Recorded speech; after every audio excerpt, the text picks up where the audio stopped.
प्रभु यीशु मसीह नासरी के नाम से मेरे प्यारे परमेश्वर के प्रियजन, हम आपको जय मसीह बोलते हैं और इस सुंदर अवसर के लिए हम परमेश्वर को लाख लाख धन्यवाद देते हैं कि आज परमेश्वर ये अवसर दिया कि मैं प्रभु को किस रीति से पहचाना और कैसे जाना, इसके बारे में कुछ समय में हम इसको अपना गवाही के रूप में इस सभा को बताने के लिए चाहते हैं। परमेश्वर के नाम की महिमा प्रशंसा होने पावे। आज से लगभग 35 साल पहले जब मैं छोटे बच्चे के रूप में था तो मैं सत्य की तलाश में था और मेरे अंदर एक परमेश्वर के प्रति प्यास थी कि कौन परमेश्वर है। और ये सारे सृष्टि को जब मैं देखता था तो मैं सोच में पड़ जाता था कि ये सारा सृष्टि किसका है और किस ईश्वर ने, किस परमेश्वर ने इस सृष्टि को बनाया। मेरा परिवार बहुत ही पूजा पाठ में आगे बढ़ रहा था। उस वक्त मैं अपने परिवार का सबसे छोटा बच्चा होने के नाते मैं अपने पिताजी से, जो बहुत ही पूजा पाठ किया करते थे और कबीरपंथी परिवार से हम लोग बिलोंग करते थे, उस वक्त मेरे घर में बहुत से साधु लोग आया करते थे और मैं छोटे बच्चे समय से ही उन साधुओं से मैं सवाल जवाब किया करता था कि ये सारे सृष्टि का मालिक कौन है और किसके इशारे से पूरब से हवा चलती है जो पश्चिम तक पहुंचती है और किसके कहने से ये सूरज निकल के पूरब से निकल के पश्चिम तक जाती है। इन भिन्न भिन्न प्रकार की सवाल मेरे जीवन में था और इस सवालों के साथ मैं पला बढ़ा और बड़ा होते जा रहा था। लेकिन मेरे प्यारे भाई बहन, इन सवालों का जवाब जो लोग साधु लोग दिया करते थे उससे मैं संतुष्ट नहीं हुआ करता था। लेकिन ये सारी सवाल मेरे मन में होने के बावजूद मैं धीरे धीरे बढ़ते गया और जैसे साधु लोग को पूजा किया जाता है या जैसे मेरे पिता और मेरे घर के लोग सब पूजा पाठ किया करते थे, उसी तरह से मैं पूजा पाठ किया करता था। धीरे धीरे मेरा उम्र लगभग 20 साल हो गया और 20 साल में मेरे अंदर ईश्वर के प्रति इतनी प्यास थी, इतनी श्रद्धा थी कि मैं पढ़ाई लिखाई तक को छोड़ दिया और उसमें मेरी कुछ भी रुचि नहीं थी, क्योंकि मुझे सत्य की तलाश थी, ईश्वर की तलाश थी। ये सारा सृष्टि, ये सारा ब्रह्मांड किस ईश्वर का है, इसके लिए मेरे अंदर एक प्यास थी मेरे प्यारे भाई बहन। प्रभु यीशु मसीह ने भी कहा है, तुम यदि मुझे खोजोगे तो पाओगे। संपूर्ण मन से मैं प्रभु की खोज में था, पर यीशु के पास मैं नहीं आ पा रहा था, चूंकि मेरे पास यीशु मसीह के बारे में कुछ भी ज्ञान नहीं थी। और उस वक्त मैं पूरा गांव का रहने वाला, गांव में रहने वाला व्यक्ति था, जो वैशाली जिला मेरा घर है। एक दिन धीरे धीरे बढ़ते बढ़ते जब मैं लगभग 20 साल का उम्र हुआ तो मेरे अंदर एक प्रभु के प्रति प्यास हुई, श्रद्धा हुई कि कौन मेरा ईश्वर है। इसके लिए मैं पूजा पाठ करने के लिए धुन में लग गया। और मैं आपको बताने के लिए चाहता हूं इस सुबह के घड़ी कि परमेश्वर हमारे अंदर जो प्यास दिया है और वो जो तरफ दिया था और ईश्वर को खोजने के लिए, मैं कई जगह खोजा लेकिन मुझे नहीं मिल पाया। उस वक्त जैसे आप जानते हैं कि हमारे हिंदू रीति रिवाज में बृहस्पतिवार की कथा हुआ करता है, तो मैं उसको बड़े ही भक्ति के साथ मैं अपने घर पे केला के पेड़ के पास बैठ करके बृहस्पतिवार को मैं पूजा पाठ किया करता था। और मेरी माँ, मेरी बहन, मेरे भाई, मेरे भाभी और मेरे घर के आसपास के महिलाओं को मैं उस केले के पेड़ के नज़दीक बैठा करके और उसका कथा को मैं कहता था। लेकिन इस तरह से उसको जैसे जानते हैं कि उस कथा में पीला भोजन, पीला फल, पीला चंदन, पीला धोती, पीला कपड़ा, सब कुछ का प्रयोग होता था। तो ये सारी चीज़ों को मैं बड़े ही नियम से किया करता था, लेकिन मेरे अंदर ईश्वर के लिए जरा सा भी अनुभव कुछ भी नहीं था। और मैं ये सोच रहा था कि सब लोग जो कर रहा है वैसे मैं कर रहा हूँ और यही इस संसार में पूजा पाठी हैं। इस प्रकार की मेरे अंदर बातें थी। लेकिन वो जो मेरे अंदर जो सत्य की खोज थी कि कौन ईश्वर है, इसका मुझे जो तलाश था और उस चीज़ को मैं नहीं पकड़ पा रहा था। लेकिन धीरे धीरे इस तरह से बढ़ते बढ़ते एक दिन मैं एक मंदिर में जाने लगा और वो विशाल मंदिर था, बहुत फेमस मंदिर था। और मैं आपको बताने के लिए चाहता हूं मेरे प्यारे परमेश्वर के प्रियजन इस सुबह के घड़ी कि उस मंदिर में मैं प्रतिदिन शाम के समय जाने लगा और शाम के समय 4 बजे से लेकर के और 7 बजे तक 3 घंटा और मैं कंटिन्यू उस मंदिर में जा करके और मुंह के बल गिरा करता था। और मुझे याद है कि उस वक्त जब मैं उस मंदिर में गिरा करता था तो सारे लोग देखते थे और ये सोचते थे कि इस जवान को क्या हो गया कि इतना कम उम्र में ये मूर्ति को पूजा कर रहा है और सब कुछ को त्याग करके। और मैं मूर्ति पूजा किया करता था। उसके बाद रोज मैं दान करता था और गंगा में नहाता था, क्योंकि मेरे घर के बगल में गंगा नदी थी। उस गंगा में मैं सुबह शाम 2 बार नहाता था और केला के गाछ पे सुबह में पानी ढारना, उसके बाद शाम को 4 बजे नहा करके मैं पूजा पाठ करने के लिए मंदिर जाता था और रोज मैं दान किया करता था। लेकिन मेरे प्यारे परमेश्वर के प्रियजन, मेरे अंदर ईश्वर के प्रति जो श्रद्धा थी वो बढ़ते जा रही थी, लेकिन मुझे सही पकड़ नहीं था कि कौन ईश्वर है। और इस तरह से मैं बढ़ते बढ़ते काफ़ी पूजा पाठ किया करता था, लेकिन मुझे सही ईश्वर नहीं मिला।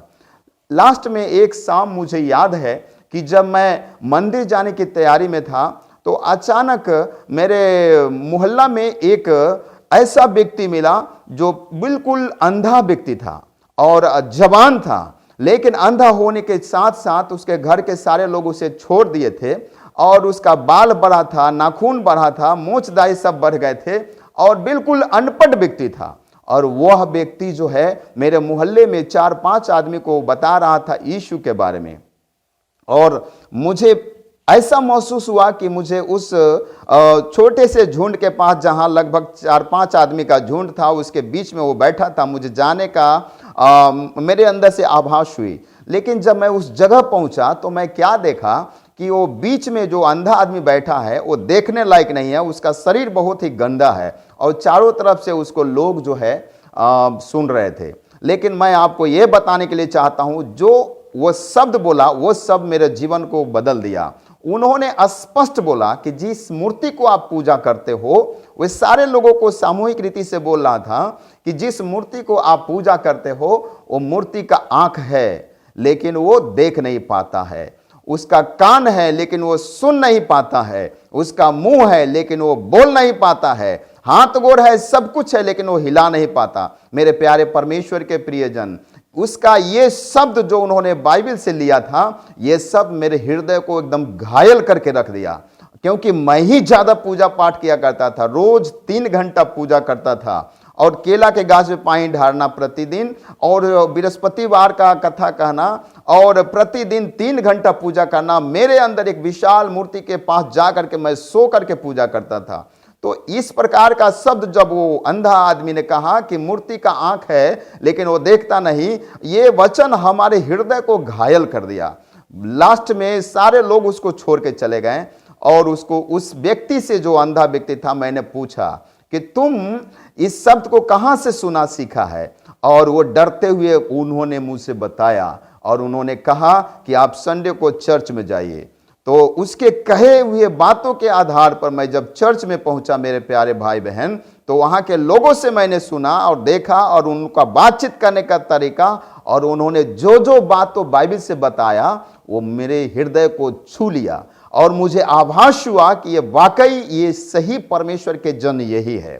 तो इस प्रकार से मैं उसमें बढ़ा और वहां मैंने बाइबल को खरीदा और बाइबल को पढ़ते गया और मेरे अंदर गवाहियां हुई, अद्भुत चमत्कार हुआ। मैं प्रतिदिन प्रार्थना करना शुरू किया और प्रार्थना करने के बाद परमेश्वर मेरे अंदर एक अनुभव को लाया कि कौन ईश्वर है। और जब मैं किसी दूसरे के लिए प्रार्थना करना शुरू किया, उसको परमेश्वर चंगाई करने के लिए शुरू किया। इस प्रकार मैंने बपतिस्मा लिया, उसके बाद बाइबल का ट्रेनिंग लिया, उसके बाद प्रभु की सेवकाई में पटना में रह करके लगभग 12 साल मैंने पटना में रह करके सेवकाई किया। उसके बाद सन 2009 में पटना को मैं छोड़ करके वैशाली जिला के ग्रामीण क्षेत्र में आकर के प्रभु की सेवकाई में कर रहा हूं। और परमेश्वर की दया से अभी हम night prayer, whole night prayer की सेवकाई का एक समूह मैंने बनाया, जो लगभग मेरे पास 25 लोगों का एक समूह है, जो हमारा टारगेट है कि पूरे वैशाली जिला में ही नहीं वरन बिहार के अलग अलग जिलाओं में जा करके और इस प्रकार की सभा को मैं करूं। और नाइट प्रेयर जो रात में 10 बजे से लेकर के और सुबह 4 बजे तक होती है, इस प्रकार की सेवकाई को मैं लगभग 2012 से करते आ रहा हूं और इसको आगे भी मैं करूंगा। कृपया मेरे लिए प्रार्थना करें। जब मैं पहली बार परमेश्वर के पवित्र भवन में जब गया, उस अंधे व्यक्ति के कहने के अनुसार। तो मुझे वहाँ बड़ी शांति लगी और बहुत ही अच्छी बातों को मैंने सीखा। और जब मैं घर गया तो रात्रि के वक्त जब मैं सोने के लिए बिस्तर पर गया, तो मैं आपको स्पष्ट बताने के लिए चाहता हूँ कि जब मैं रात्रि के वक्त सोया तो मेरे पास तरह तरह के बुरे बुरे ख्वाब आने लगे। और मैं जब स्वप्न देखता था तो स्वप्न में मैंने क्या देखा कि मुझे जो है एक बड़ा विशाल हाथी जो है दौड़ा रहा है और मुझे पूरी तरह से मुझे नष्ट करने के लिए वो हाथी जो है वो मुझे दौड़ा रहा है। और मैं आपको ये बताने के लिए चाहता हूँ कि जिस हाथी को मैं देखता था सपने में, वो लगभग ताड़ के पीर की इतना बड़ा हाथी था, जिसको आगे सूंड और पीछे भी सूंड था, दोनों तरफ सूंड था। इस प्रकार का हाथी को मैं देखता था और मैं डर जाता था। और इस तरह से मैं लगभग पूरे सप्ताह परेशान हुआ करता था। लेकिन मैं आपको बताने के लिए चाहता हूं, जब मैं इस बात को अपने चर्च में जाकर पास्टर साहब से मैंने शेयर किया, तो उन्होंने मुझे ये बताया कि जब आप सोते हो रात में तो प्रार्थना करके सोना है। और जब मैं प्रार्थना करके प्रभु यीशु से प्रार्थना करके जब मैं बिस्तर पर गया सोने लगा, उसके बाद वो सारा डर और सारा प्रकार के जो बुरे और गंदे स्वप्न थे जो शत्रु शैतान की ओर से आते थे मुझे डराने के लिए, सब कुछ दूर हो गया। और इस प्रकार से परमेश्वर हमको एक रात जब मैं सो रहा था तो मैंने स्पष्ट देखा कि प्रभु अग्नि में हो करके और मुझे दर्शन दिया है। और परमेश्वर जो है उस तरह से दर्शन के द्वारा मुझे दिखाया कि मैं सच्चा ईश्वर हूं और मेरे पास आओ, ऐसे करके परमेश्वर ने मुझे दिखाया। उसके बाद धीरे धीरे मैं प्रभु को वचन में बढ़ते चला गया और परमेश्वर मुझे आज यहाँ तक पहुँचाया। मेरे प्यारे प्रिय परमेश्वर के प्रियजन, यदि आप भी ये सत्य की तलाश में हैं या प्रभु की खोज में हैं कि कौन मेरा सृजनहार ईश्वर है और किसने मुझे रचा है, इस प्रकार का नाना प्रकार का सवाल यदि आपके माइंड में चल रहा है, तो आप प्रभु यीशु मसीह के पास आइए। क्योंकि यीशु मसीह कहते हैं कि सत्य को जानोगे और सत्य तुम्हें स्वतंत्र करेगा। आज बहुत से लोग स्वतंत्र नहीं हैं, बहुत से लोग इधर उधर पहाड़ों पर, जंगलों में, नदी नाले में खोज रहे हैं ईश्वर को। और बहुत से लोग इधर उधर जाकर के ढूंढ रहे हैं कौन ईश्वर है, कहाँ ईश्वर है, ऐसे करके लास्ट में लोग जब नहीं प्राप्त करते हैं तो सीधे कहते हैं कि इस संसार में कोई ईश्वर है ही नहीं, इस प्रकार का ऐसा उनका मानना होता है। लेकिन मैं आपको परमेश्वर के पवित्र शास्त्र से बताने के लिए चाहता हूं, प्रभु यीशु मसीह ने कहा है सत्य को जानोगे और सत्य तुम्हें स्वतंत्र करेगा। और प्रभु ने यूहन्ना उसका 14 अध्याय उसका 6 वचन में प्रभु ने स्पष्ट कहा है, मार्ग सत्य और जीवन मैं हूं, बिना मेरे द्वारा कोई पिता स्वर्गीय पिता के पास नहीं पहुंच सकता। इसलिए यदि आपको भी यीशु की तलाश है या सत्य ईश्वर की तलाश है या सृजनहार ईश्वर की तलाश है, तो प्रभु के पास आइए। परमेश्वर आपको अनुभव में लाएगा और आप बिल्कुल अनुभव करेंगे कि यीशु ही प्रभु है। और आप दूसरों के लिए विनती प्रार्थना करेंगे, प्रभु उसको चंगाई करेगा। परमेश्वर आप सबको आशीष दे।